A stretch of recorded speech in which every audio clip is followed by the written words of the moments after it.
ليزدادوا إيمانا مع إيمانهم ولله جنود السماوات والأرض وكان الله عليما حكيما.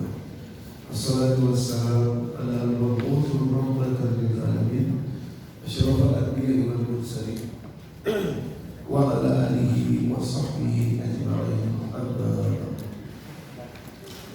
Wasirat muslimin wal muslimat rahimakumullah, Bapak Ibu jamaah salat subuh Masjid Al-Hidayah yang dirahmati Allah. Alhamdulillah, segala puji bagi Allah, kita kembali bisa berjumpa.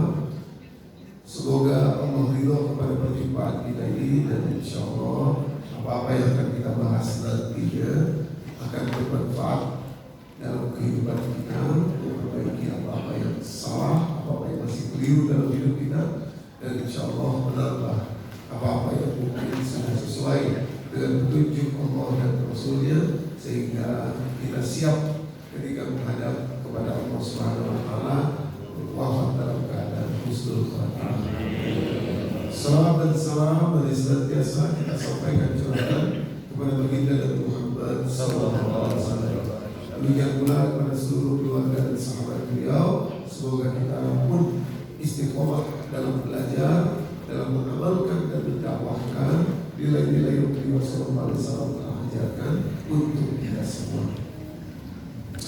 Bapak Ibu yang dirahmati Allah, pada kesempatan pagi ini kita akan membahas beberapa ayat Al-Quran ya, tentang zikrullah, ya, zikir yang benar itu bagaimana dan dampaknya nanti kepada jiwa dan raga manusia.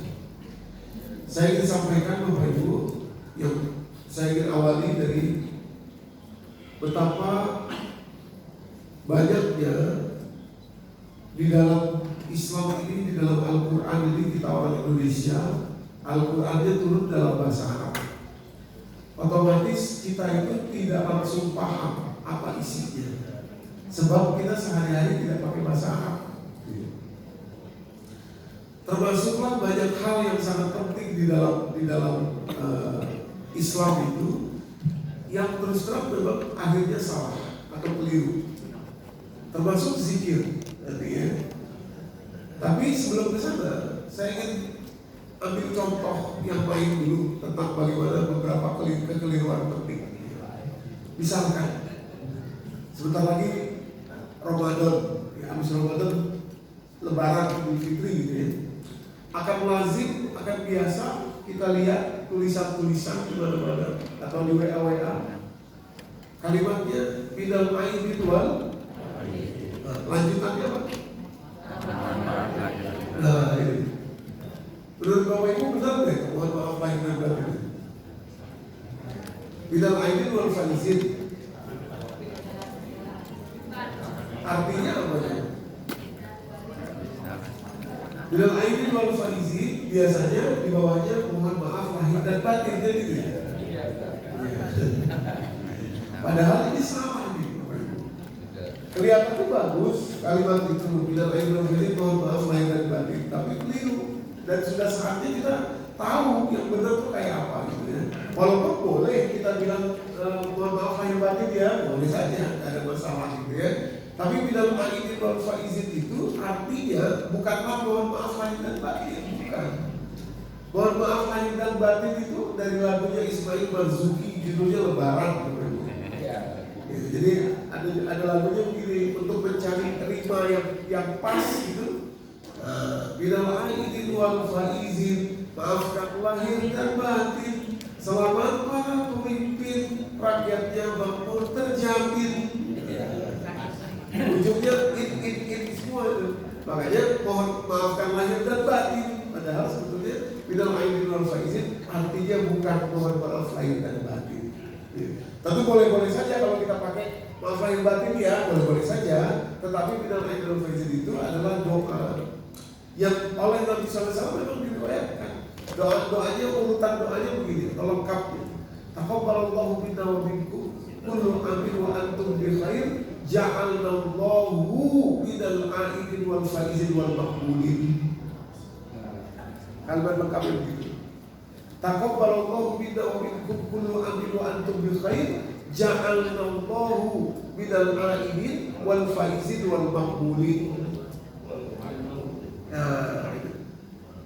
Taqabbalallahu minna wa minkum kullu amin wa antum bi khair. Semoga Allah menerima amal saya dan amalmu sepanjang tahun ini, dan semoga engkau dalam keadaan yang baik-baik saja, sehat, walafiat dan seterusnya. Ja'alallahu minal aidin wal faizin wal maqbulin. Semoga Allah menjadikan kita orang-orang yang berhari raya, penuh kesuksesan dan diterima amal ibadah kita. Doanya gitu. Nah, jadi kalau doanya begitu boleh. Terus ujungnya ditambahin mohon maaf lahir dan batin ya, boleh, nggak ada masalah. Nah, tapi yang jadi keliru itu anak-anak kita kalau nggak dijelaskan, seolah-olah mereka pikir kalimat minal aidin wal faizin itu artinya adalah mohon maaf lahir dan batin. Salah kaprah. Nah, jadi boleh saja mohon maaf lahir dan batin, tapi kalau kita tahu dilengkapi doanya nanti Idul Fitri, ujungnya tambahkan maaf lahir batin ya, boleh.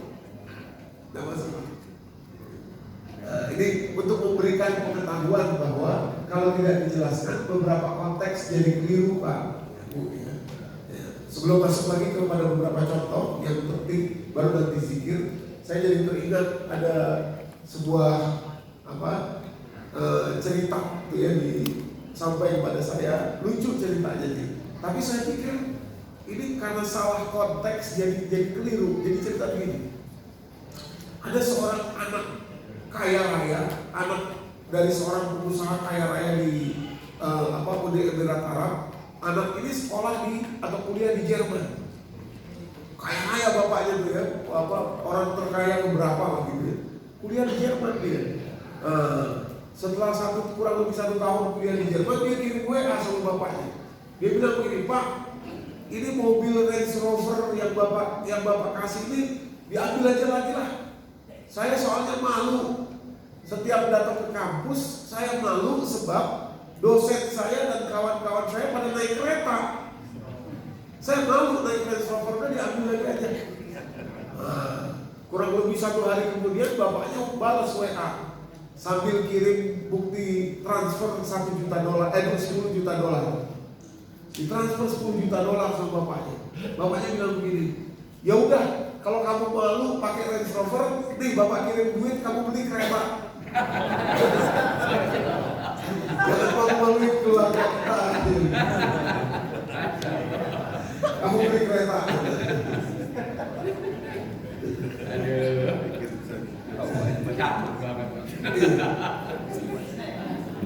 Jadi Bapak Ibu, itu lucu cerita itu. Tapi apa? Karena konteksnya salah, jadi si bapak itu berpikir, oh anak saya malu pakai mobil, harus punya kereta sendiri. Dikirim uang $10 juta suruh beli kereta sendiri. Padahal yang disebut malu sama anaknya itu adalah karena semua orang gak ada yang pakai mobil pribadi. Semua orang pakai transportasi umum, kereta. Karena bapaknya nggak tahu, konteksnya jadi salah. Konteksnya jadi salah. Salah kaprah. Tadi salah kaprah. Pak Lalu ya, salah kaprah di istilahnya. Ya apa namanya? Konteksnya salah. Nah, kalau soal dunia salah kaprah masih enak, gak ada masalah. Tapi kalau soal agama ini bahaya. Salah kaprah itu bahaya. Contoh tadi kita main dua faizin. Sekarang contoh berikutnya. Ada 2 contoh dulu sebelum nanti masuk ke zikir. Kalau salah kaprah dalam soal agama ini bahaya. Sebab apa? Kalau soal agama itu penyimpangannya jauh Pak. Jadi kalau saya sekarang berdiri di sini ibu-ibu ya, sini nih, saya jalan ke sana. Saya jalan, nanti sudah jauh sampai sana saya dapat pintu. Tapi kalau saya geser dikit aja, di sini nggak terlalu berasa di waktu saya geser. Tapi ketika saya jalan, begitu sampai lebih jauh jalan, nggak akan sampai ke titik itu, sampai titik yang lebih jauh lagi, deviasi. Ya, penyimpangannya besar, penyimpangannya jauh. Nah begitu juga soal agama. Pertama ya, sebelum nanti ke zikir ya. Pertama, ada yang keliru konteks, salah konteksnya dalam hal infak yang selama ini kita tahu. Ya, dulu beredar banyak terkenal Istilahnya orang mengajarkan kalau infak itu, sedekah itu adalah cara untuk cari duit yang paling cepat. Sebab apa? Dibayarnya 700 kali lipat oleh Allah. Mana ada deposito yang bisa bayar 700 kali lipat gitu ya. Itu 700 kali lipat minimal. Nah, ini kesalahan konteksnya karena ayatnya itu gak dibaca utuh. Yang kasihan itu umat. Nah, dari mana ayat itu berasal? Surat Al-Baqarah ayat 261. Tapi sebetulnya gak boleh 261-nya aja yang dibaca, harus dengan 262-nya, karena itu berkesambungan. Kalau dibaca 261-nya aja jadi salah. Kalimatnya begini: Mathalul ladzina yunfiquna amwalahum fi sabilillah kamathali habbatin. Perumpamaan orang-orang yang berinfak di jalan Allah seperti satu benih yang ditanam, kemudian ambatat sab'a sanabil, muncul 7 tangkai, fi kulli thuqulatin mi'atu habbah, dan setiap tangkai ada 100. Jadi satu benih jadi 700.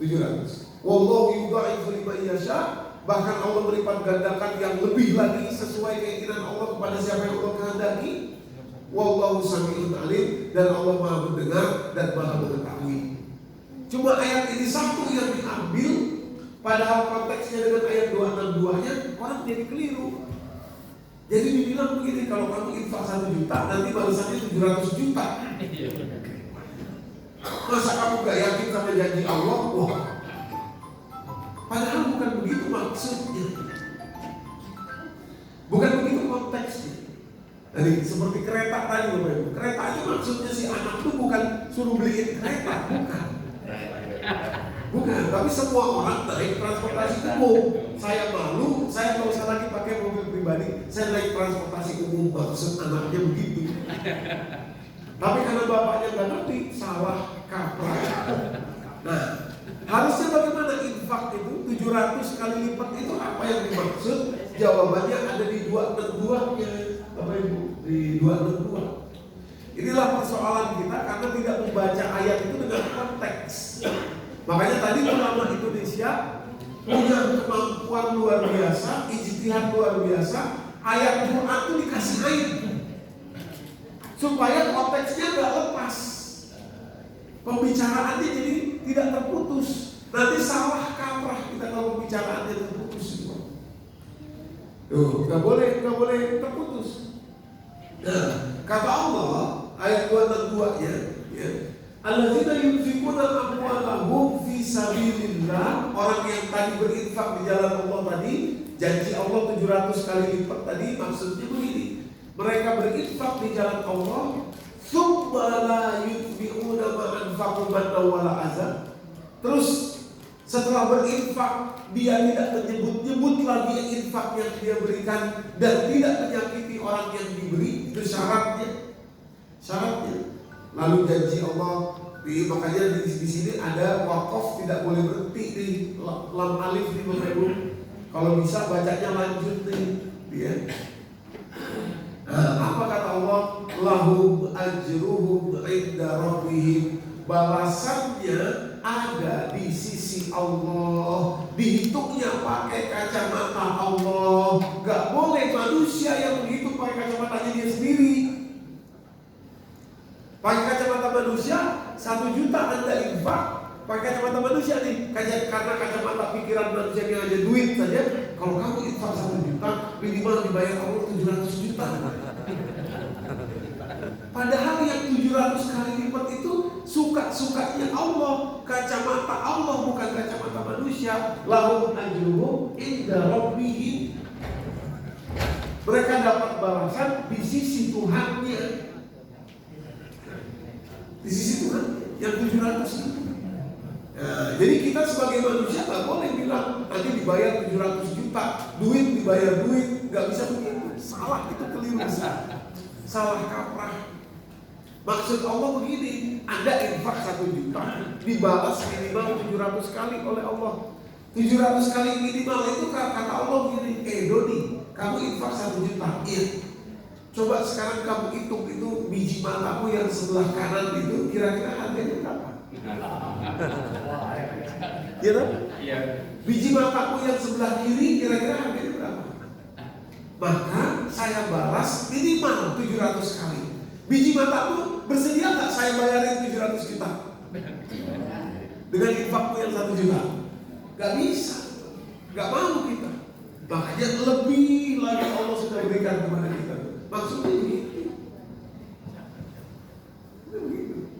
Lahum ajruhum inda rabbihim. Lalu berikutnya wala khaufun 'alaihim wala hum yahzanun. Dan mereka tidak lagi ada rasa sedih dan rasa takut dalam kehidupan mereka. Itu balasan yang sebetulnya ada di sisi Allah. Ya, jadi tidak boleh manusia yang menentukan balasannya jadi duit 700 juta padahal kata Allah lahum ajruhum inda rabbihim. Ya. Yang kedua, sebelum masuk lagi kepada zikir tadi, yang kedua, begitu juga soal syukur. Syukur dia di surat Ibrahim, saya tambahkan kalimat Ibrahim. Surat Ibrahim, surat ke-14, ayat ke-7. Biasanya kita dengar tuh ayatnya cuma lain syakartum la'azidannakum wa la'in kafartum min azabi lasyadid. Nah, karena kita terbiasa dengarnya cuma potongan ayat itunya saja, akhirnya salah kaprah, dikira syukur itu adalah sesuatu yang enak, yang sesuai keinginan terjadi kepada kita, dikira itulah syukur. Oh alhamdulillah kita bersyukur, kenapa sehat ini? Alhamdulillah kita bersyukur rezekinya lancar ini. Padahal syukur bukan itu, bukan hanya itu. Justru syukur itu adalah sebuah kemampuan, sebuah skill saat kita dalam kesulitan. Justru saat kesulitanlah harusnya banyak bersyukur. Coba sekarang kalau orang nggak diajarin, misalkan orang lagi sakit, terus kita bilang banyak-banyak bersyukur ya Pak. Ya, bisa-bisa di blok nomor WA kita tuh ya. Padahal syukur itu adalah justru saat sesuatu tidak enak. Syukur itu. Dari mana tahu ya? Nah, ini makanya harus konteksnya tidak boleh dilepas, karena ayat ke-7 itu dilepas sendiri. Bahkan hanya lain syakartum la'azidannakum wa la'in kafartum min azabi lasyadidnya saja, seolah-olah orang pahamnya sesuatu yang enak terjadi kepada dia bersyukur. Gitu loh. Padahal sesuatu yang tidak enak pun kalau Anda mau keluar, Anda bersyukur. Ya. Tahunya dari mana? Ayat ke-6 ya Pak. Ayat 6-nya. Ini gak boleh lepas. 6, 7, 8 itu gak boleh lepas. Itu satu konteks. Nah, itu tadi ya. Jadi makanya baca Quran itu baca ainnya. Baca dari ain ke ain. Kalau mau berhenti, usahakan berhenti di ainnya. Itu enaknya ke Al-Quran Indonesia, ulama Indonesia. Supaya konteksnya tidak lepas. Ya, kalimatnya begini. Jadi bersyukur itu rupanya justru adalah obat untuk dapat solusi saat keadaan kita lagi sulit. Itulah yang terjadi kepada Bani Israel. Mereka tersesat di padang pasir selama 40 tahun. Mereka nggak ketemu jalan keluar. Akhirnya turun wahyu kepada Nabi Musa. Nabi Musa berpidato di hadapan kaumnya, menunjukkan solusi supaya mereka bisa keluar dari padang pasir itu. Pidatonya dimulai dari ayat ke-6, memerintahkan mereka untuk bersyukur. Kalau Anda ingin keluar dari situasi sulit, bersyukur. Kata Musa kepada Bani Israel. Wa iz qala Musa, ayat 6-nya, wa iz qala Musa liqaumihi zkuru ni'matallahi 'alaikum iz anjakum min ali fir'aun yasumunakum su'al azab yuzabbihuna abna'akum wa yastahiyuna nisa'akum wa fi dzalikum bala'un min rabbikum 'azim. Baru dilanjutkan ayat 7-nya, wa iz ta'azzana rabbukum la in syakartum la azidannakum wa la in kafartum min azabi lasyadid. Gitu. Jadi kata Musa, wa iz qala Musa liqaumihi uzkuru ni'matallahi 'alaikum, kata Musa kepada kaumnya, ingatlah nikmat Allah kepada kalian. situasi lagi sulit supaya dapat jalan keluar, gimana? Ingat nikmat Allah yang pernah terjadi kepada kalian. Uzkuru nikmatallahi alaikum iz anjakum min ali fir'aun yasumunakum su'al azab, dan seterusnya. Ketika Allah bebaskan kalian, lepaskan kalian dari kejaran Fir'aun yang membunuhi anak laki-laki kalian dan menangkapi anak perempuan kalian. Bersyukur, ingat nikmat Allah yang lalu supaya kondisi saat ini yang sulit segera dapat jalan keluar. Ingat nikmat Allah. Nikmat Allah yang mana? Yang lalu, yang lupa kita syukuri. Nah, jadi kalau orang tidak diajarkan ini, ya, kalau orang tidak diajarkan konteks ini, umat tidak diajarkan konteks ini, sayang. Ada kemampuan kita supaya keluar dari kesulitan, yakni bersyukur, tapi kalau tidak diketahui, sayang. Nah, begitu bersyukur, jalan keluar ada. Begitu bersyukur, jalan keluar untuk Bani Israel ini ada 3 langsung Allah berikan. Yang pertama, mereka dinaungi oleh awan, ghamam, dinaungi oleh awan mereka. Kemana mereka jalan jadi adem, walaupun di padang pasir, ghamam.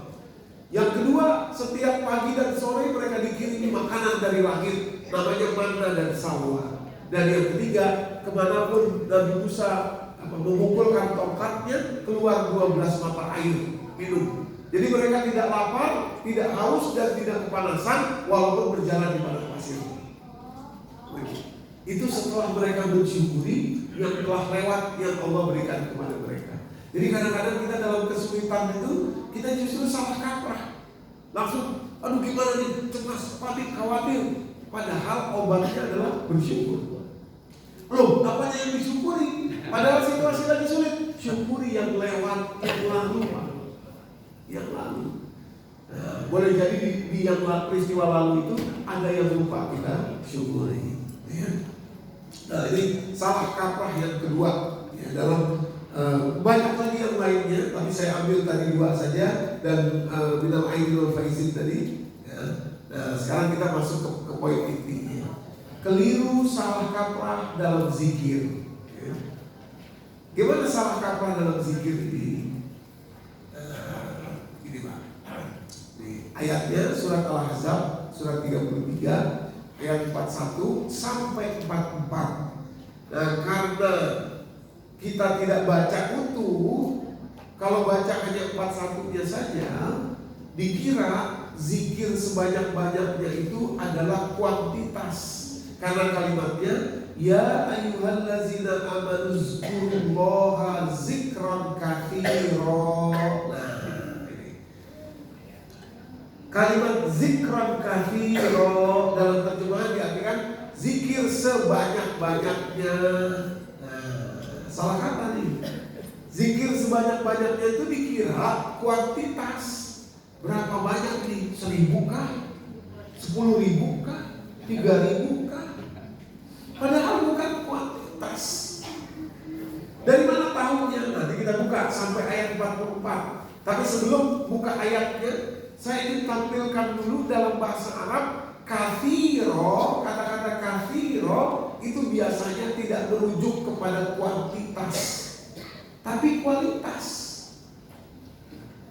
Misalkan orang bilang begini, syukron kathiro, syukron kathiro. Yang dimaksud itu kalau dalam bahasa Indonesia terima kasih banyak.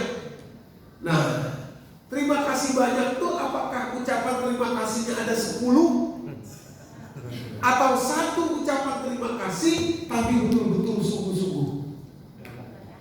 Mana yang benar? 10 kali ucapan terima kasih atau 1 kali ucapan terima kasih dengan sungguh-sungguh? 1 kali tapi sungguh-sungguh. Itu namanya terima kasih banyak. Syukron katsira. Syukran katsira, terima kasih banyak. Banyak itu bukan di kuantitasnya, bukan terima kasih begitu. Tapi terima kasih dengan tulus, dengan rasa di dalamnya. Itu namanya syukran katsira. Itu syukran katsira. Nah, begitu juga zikran katsira. Ya allazina amanu zkurullah zikran katsira, wahai orang beriman, berzikirlah kepada Allah dengan zikir yang banyak. Maksudnya zikir yang berkualitas. Jadi kalau kita tidak memahami ini, konteksnya jadi salah. Kita pikir, oh saya sudah zikir banyak. Apa yang dimaksud? Sudah 100 kali saya zikir. Nah, apakah masuk ke dalam jiwanya, ketulusannya, hatinya? Itu pertanyaannya. Padahal zikran katsira maksudnya bukan kuantitas, kualitas. Tentu saja kalau kuantitasnya ada, kualitasnya juga ada, wah mantap sekali. Itulah yang ideal. Nah, tapi ini umat mesti diberikan paham bahwa yang dimaksud zikron katsira itu bukan kuantitas saja, tapi kualitas. Nanti ada dampaknya besar Pak untuk jiwa kita dan untuk badan kita. Badan jadi sehat itu dengan berzikir. Nah, makanya orang terdahulu itu kok bisa sehat, nggak perlu ke dokter. Rasulullah kenapa nggak pernah sakit, cuma sakit di ujung hidup beliau saja. Sebagai riwayat mengatakan 3 hari, sebagai riwayat mengatakan 7 hari. Lalu wafat, itu pun sakitnya cuma sakit panas, sakit perut. Jawabannya apa? Salah satunya adalah zikrullah. Zikir, sebab zikir itu bikin sehat Pak. Zikir itu bikin sehat. Nah, nanti kita buka dia. Nah, zikirnya seperti apa? Nah, itu dia. Zikir yang kualitas. Zikir yang kualitas. Gitu ya. Nah, jadi ada beberapa penelitiannya nanti kita sampaikan. Sekarang kita kembali dulu ke ayatnya. Maka itu surat Al-Ahzab ayat 41, 42, 43, 44 nggak bisa dipisah tuh. Ya, untuk kita tahu briefing Allah kepada kita bahwa yang dimaksud bukanlah hanya kuantitas saja. Kita lanjut ayatnya ya. Sudah 41, sekarang 42. Wasabbihuhu bukratan wa asila, dan sucikanlah nama Allah, bertasbihlah menyebut Allah setiap pagi dan sore hari. Pagi dan sore hari. Ya. Sekali lagi maksudnya bukan hanya kuantitas tapi kualitas. Ya. Dari mana tahunya? Ayat 43 dan 44-nya. Nah, kita perhatikan di sini Bapak Ibu, kalimat Allah setelah memerintahkan kita untuk zikir, lalu Allah langsung mengatakan kepada kita, menyampaikan kepada kita kalimat huwallazi yusalli alaikum, dialah yang selalu memberikan kepadamu rahmat dan karunia-Nya. Dialah. Jadi zikirlah, ingat Allah, lalu langsung dialah yang memberikan rahmatnya kepadamu. Maksudnya supaya kenapa tiba-tiba ayat 43-nya langsung mengatakan dialah setelah perintah zikir, lalu dialah. Maksudnya ingat dia, ingat Allahnya, ingat di dalam dirimu tentang Allahnya, tentang betapa sayangnya Allah kepada kita. Itulah output atau hasil atau tolak ukur dari zikir yang benar. Itu maksudnya. Huwallazi yusalli alaikum wa malaikatuhu, dialah yang selalu memberi rahmatnya kepadamu, dan dialah yang memerintahkan para malaikatnya untuk selalu mendoakan kamu. Liyukhrijakum minaz zulumati ilan nur, agar kamu bisa keluar dari kegelapan menuju cahaya. Wa kana bil mu'minina rahima. Kalimat kana ini juga tidak ada dalam bahasa Indonesia. Kana itu artinya selalu. Dialah yang selalu menyayangi kamu. Wa kana bil mu'minina rahima. Selalu. Nah, gitu. Selalu itu maksudnya begitu Pak. Kita kita pikir kalau kita tidak pahami ayat ini, berzikir dengan sebenarnya, kita kira mungkin ada orang mengira, anak saya lah yang paling menyayangi saya. Tidak akan begitu. Atau kita pikir begini, orang tua saya lah yang paling menyayangi saya. Oh tidak. Atau kita pikir, ibu pikir suami saya yang paling menyayangi saya. Oh tidak. Bapak-bapak juga mungkin berpikir begitu, istri saya lah yang paling menyayangi saya. Tidak. Semua itu akan lari dari Anda meninggalkan Anda, mereka akan menyelamatkan diri mereka sendiri pada gilirannya nanti di hari kiamat. Dari mana tahunya itu? Surat Nabasa, surat ke-80, ayatnya ayat keberapa? Coba kita buka ya, supaya kita tahu bahwa tidak ada yang menyayangi kita kecuali Allah. Akan habis masanya, maka kalimatnya wa kana bil mu'minina rahimah. Allah lah yang selalu menyayangi orang-orang beriman, selalu, tidak pernah berhenti. Surat ke-80 ya, surat Al-Baqarah ayat ke-34. Ayat 34 ya.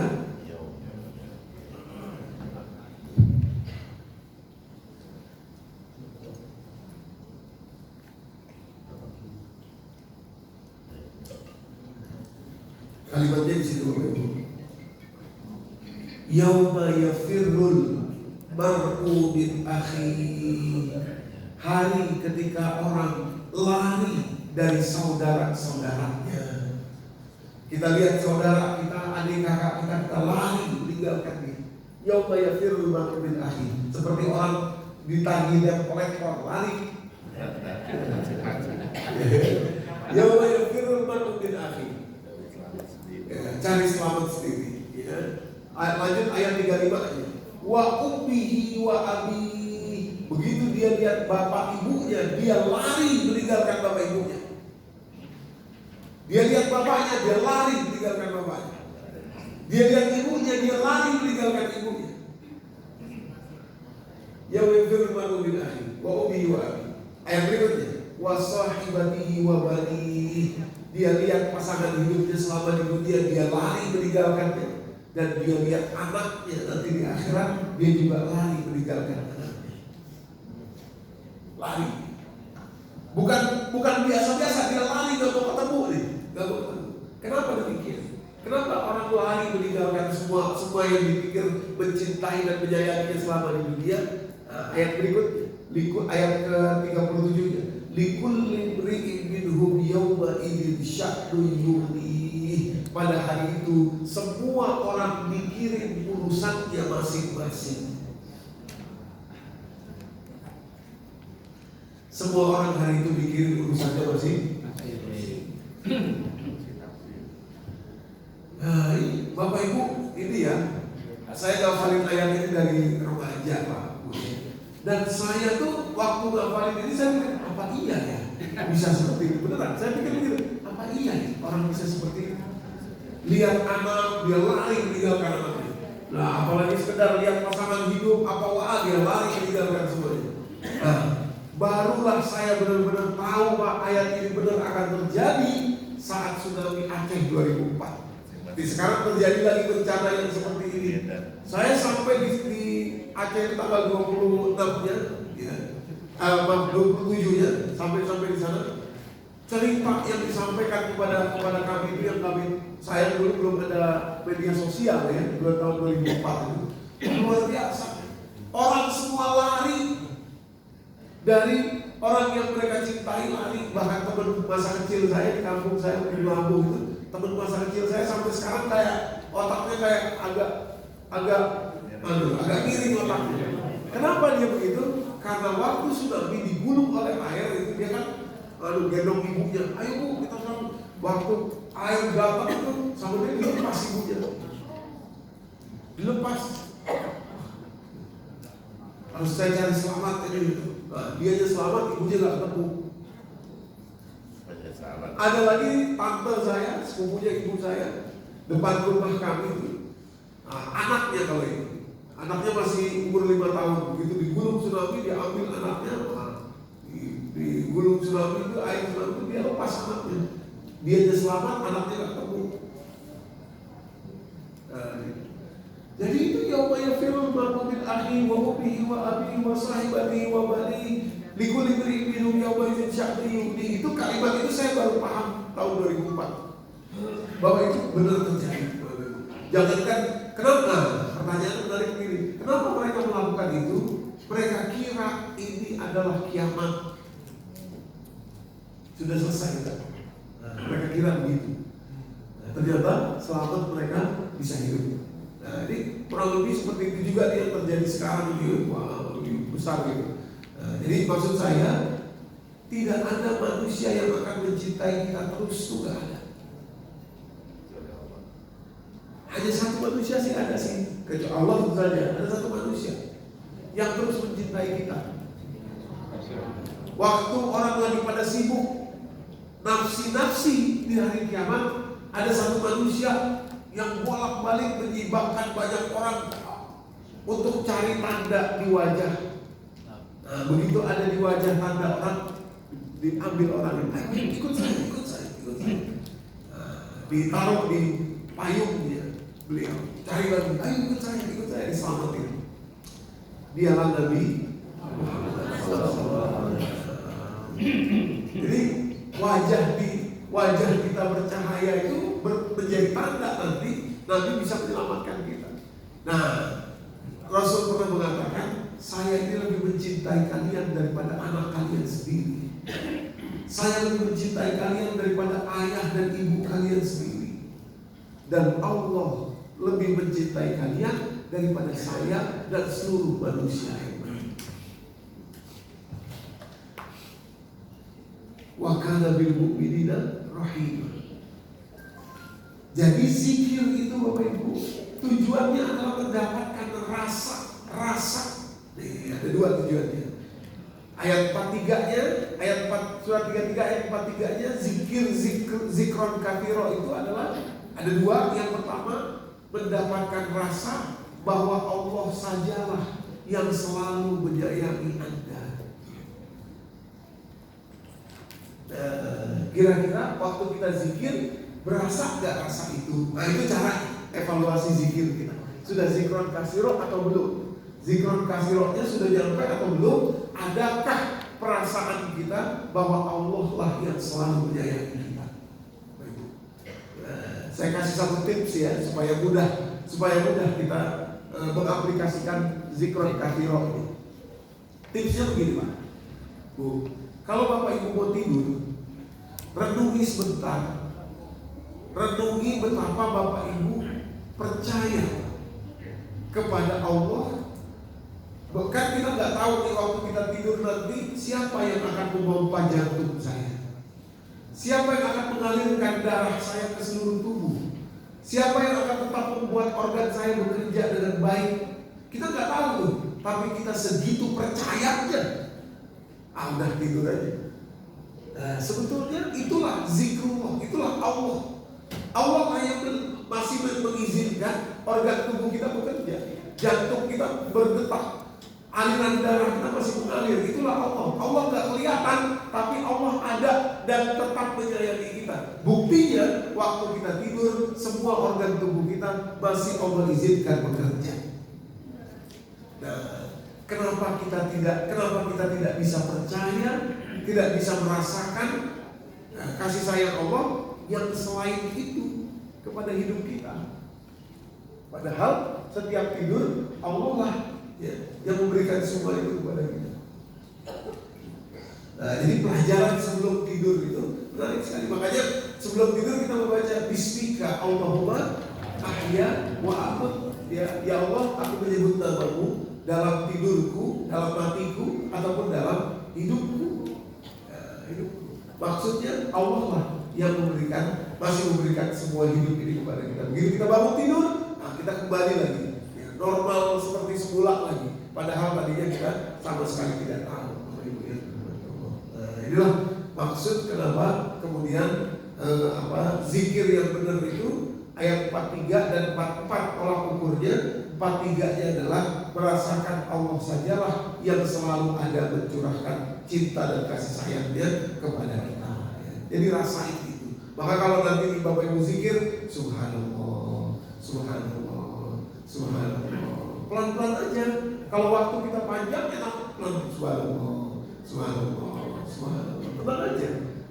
Kasih waktu yang cukup buat diri kita. Jangan subhanallah, cuma kejar 33 selesai udah nggak berasa apa-apa di sininya. Sayang, Bapak Ibu sayang. Jadi subhanallah, subhanallah, pelan-pelan aja. Maha suci Engkau ya Allah. Maha suci semua takdir-Mu ya Allah. Maha suci perjalanan hidup yang Kau izinkan terjadi kepada hamba ya Allah. Maha suci semua yang Kau telah siapkan untuk hamba ya Allah. Maha suci Engkau ya Allah. Subhanallah.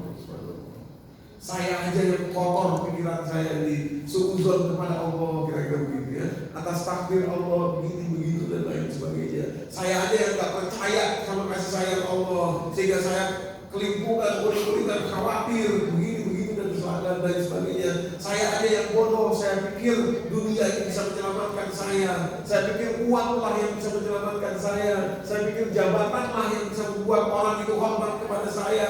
Saya pikir koneksi lah yang bisa membuat orang menghargai saya. Saya bodoh. Subhanallah. Subhanallah. Maksudnya begitu. Maksudnya begitu. Maha suci Engkau ya Allah. Jadi masukin rasanya di dalam diri kita supaya betul zikran katsira. Saya ulangi kalimatnya ayat 43-nya, "Wallazi yusalli 'alaikum wa malaikatuhu liyukhrijakum minadh dhulumati ilan nur wa kana bil mu'minina rahima." Dialah yang selalu menjaga kalian, dialah yang selalu memerintahkan malaikatnya untuk mendoakan kalian. Jadi Allah itu tidak pernah berhenti mencintai kita, tapi kitalah yang selalu berusaha berhenti mencintai Allah. Lewat apa? Yang lewat pikiran kita yang bodoh tadi. Ya, kita kira dunia yang bisa menyelamatkan, kita kira jabatan, kita kira koneksi, kita kira apa dan lain sebagainya. Nah, itu kebodohan kita sebagai manusia. Nah, hapuskan dengan zikir untuk kebodohan itu. Ya, dia tadi subhanallah, maha suci Engkau ya Allah. Alhamdulillah, segala puji milik-Mu ya Allah. Semua pemberian-Mu ya Allah. Baru nanti dampaknya besar kepada hidup kita. Nanti kita buka sebentar lagi. Tolak ukur yang kedua dari zikir yang benar, Bapak Ibu yang dirahmati Allah, adalah ayat 44-nya. Apa ayat 44 itu? Tahiyyatuhum yawma yalqawnahu salam. Ketika orang beriman berjumpa dengan Allah, mereka orang beriman ini mengucapkan salam. Coba Bapak Ibu, kapan saat kita berjumpa dengan Allah? Saat kita sakratul maut. Itulah pintu gerbang kita akan berjumpa dengan Allah. Sudah mulai itu nanti malaikat maut yang datang menjemput kita. Itu artinya kita sudah paham, oh inilah waktu saya untuk berjumpa dengan Allah. Yauma yalqawnahu salam. Ketika itu orang-orang beriman ini akan menyebutkan salam. Maka itu Bapak Ibu, zikir yang benar itu, tolak ukur yang kedua adalah kalau muncul rasa di dalam diri kita, bukan takut mati, tapi justru excited, antusias berjumpa dengan Allah. Yauma yalqawnahu salam. Antusias berjumpa dengan Allah. Ya. Kalau ada orang bilang begini, Ustaz, saya bukan takut mati, tapi amal saya belum cukup. Ini orang ini keliru nih, Bapak Ibu ya. Orang yang seperti itu sebetulnya egois. Egois kenapa? Kalau ada Bapak Ibu punya dua orang anak ya. Anak pertama Bapak Ibu bilang, "Nah, nanti ke rumah Bapak ya, ke rumah Ibu ya." Terus dia jawabnya gini, "Iya Bu, tapi nanti saya lihat dulu ya apakah perjalanan saya bisa nyaman. Apakah saya di sana nanti bisa terjamin makan dan minum saya? Apakah nanti saya bisa dapat semua yang saya harapkan yang enak? Kalau belum, nanti dulu ya. Saya siapin dulu supaya perjalanannya enak, supaya semuanya bagus, semuanya enak buat saya." Anak pertama. Nah, lalu ada anak kedua. Ibu telepon dia, bapak telepon dia, "Nah, nanti datang ke rumah ibu ya." Dia langsung jawab, "Siap Bu, saya datang." Padahal dia nggak punya uang. Padahal dia belum tahu nih apakah perjalanan ini akan enak buat dia, akan baik buat dia, tidak. Dia nggak tahu itu. Dia nggak punya cukup bekal. Tapi dia bilang, "Iya, saya datang." Bahkan hebatnya lagi dia nggak punya uang. Dia bilang sama ibu mau dibeliin apa, bapak mau dibeliin apa. Padahal dia tahu dia nggak punya uang. Kenapa? Saking ridhonya dia memenuhi panggilan dari orang tuanya tadi. Nah, kira-kira Anda sebagai orang tua ini lebih ridho sama anak yang mana? Pastilah. Karena dia antusias antusias karena dia ridho. Maka itu Allah katakan orang yang husnul khotimah itu cirinya dalam surat Al-Fajr, cirinya kalau dipanggil wafat ridho dia. Siap, dia katakan siap ya Allah, saya datang. Padahal dia belum punya amal, padahal dia rasa amalnya gak ada, tapi karena Allah yang panggil, dia bilang saya siap, saya datang. Ya ayyatuhan nafsul mutmainnah irji'i ila rabbiki. Itu ada kalimatnya gini, radiyatan mardiyah.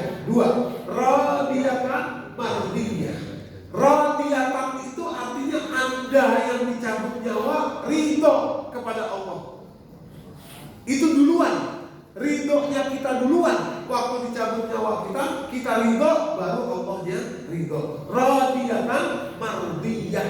Radiyatannya dari kita, mardiyahnya dari Allah. Kalau kita dicabut nyawa kita ridho, Allah berikan keridhoannya kepada kita. Radiyatan mardiyah. Dan itu harus dilatih dari sekarang, Bapak Ibu. Kalau Bapak Ibu bercermin, berkaca gitu ya, bercermin di kamar, lihat rambut udah putih semua, lihat kulit sudah keriput semua, lihat gigi sudah copot semua, kalau kata Buya Hamdan ya, kulit sudah mulai kendur, ubat sudah bertabur, gigi sudah mulai gugur. Itu tanda sebentar lagi masuk kubur. Kata Buya Hamdan. Nah, kalau kita berkaca, ngaca di cermin sudah mulai melihat semua tanda itu, bangun zikrullah, ujungnya excitement, rasa sukacita akan kembali kepada Allah.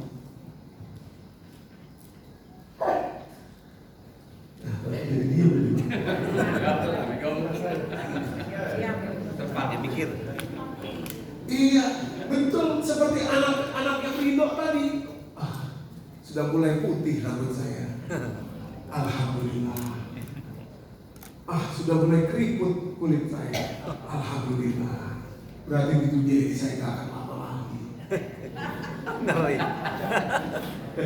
Ayo ibu, pasang senyumnya Bu, ya Pak, pasang senyumnya. Berarti di dunia ini saya gak akan lama lagi.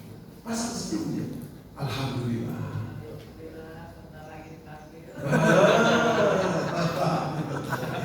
Alhamdulillah, sebentar lagi giliran saya. Gitu. Benar, ini bukan ini betul-betul kalau Bapak Ibu latihan seperti itu. Bukan sombong, kita bukan sombong amat, bukan. Tapi mati itu memang cara menuju Allah. Cara dipanggil kepada Allah, itulah caranya, harus pakai mati, harus lewat mati. Maka itu kalimatnya zikir itu ayat ke-44, tahiyyatuhum yauma yalqawnahu salam. Ketika mereka berjumpa dengan Allah, mereka manusia itu menyebut salam. Ya Allah, saya berserah diri, saya ridho saya. Gitu. Makanya mulai putusinlah cinta kita sama dunia ini. Jangan sampai waktu wafat, menjelang wafat, ini saya menyaksikan sendiri Bapak Ibu ya. Ada orang yang wafat itu, waktu akan wafat itu yang dia lihat cucunya. Si Hadi, mana dia wafat?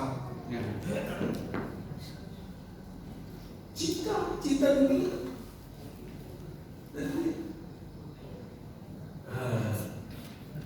Itu kan bahaya. Semua yang Allah beri itu dunia semuanya. Coba kita latihan lepaskan itu. Lewat apa? Baca, Bapak Ibu sering-sering baca, ibu-ibu terutama ya. Jangan cuma pasang jilbab, jangan cuma itu. Rasakan zikirnya. Alhamdulillah, alhamdulillah. Kulit sudah mulai keriput, alhamdulillah. Maksudnya sebentar lagi pulang menuju Allah. Alhamdulillah.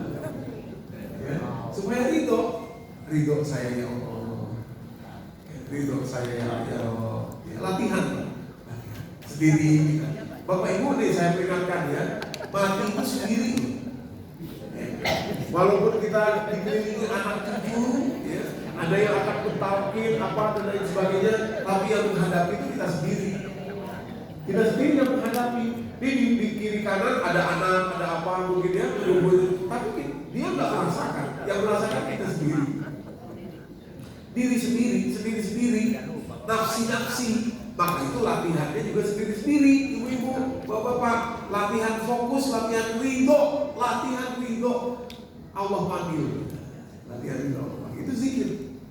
Itu makna zikir. Tahiyatuhum yauma yalqawnahu salam. Lalu berikutnya wa'adda lahum ajran karima, dan Allah janjikan kepada mereka semua balasan yang sangat mulia. Jadi Bapak Ibu, excited itu antusias dipanggil Allah itu salah satunya adalah karena Allah sudah siapkan buat kita tempat kembali yang bagus, yang enak. Ya, saya selalu excited, saya selalu antusias kalau bikin rencana mau pulang kampung. Pulang kampung atau apa kemarin, nggak cuma pulang kampung, kemana-mana gitu misalkan gitu ya. Kemarin ceramah lewat Zoom kepada jamaah saya di Surabaya. Mereka bilang, Ustaz udah lama nggak kesini nih, kapan kesini? Insya Allah setelah Lebaran. Wah iya, nanti kita siapkan, kita ini kan. Nah, hal itu bikin kita excited, bikin kita antusias. Kenapa? Karena sudah disiapkan bagi kita di sana. Nah, ini wa'adda lahum ajran karima, Allah sudah siapkan balasan yang mulia bagi kita saat kita kembali ke sisi Allah Subhanahu wa taala. Panitianya sudah disiapin Allah menyambut Anda. Masa Anda gak gembira? Masa gak suka cita?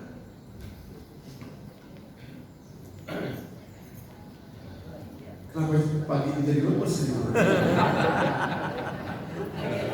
Harus gembira nih. Harus suka cita ya. Ya, betul Bapak Ibu ya. Jadi Pak Bu ya, kalau kita berhasil zikir seperti ini latihan. Makanya di zikir ini latihan.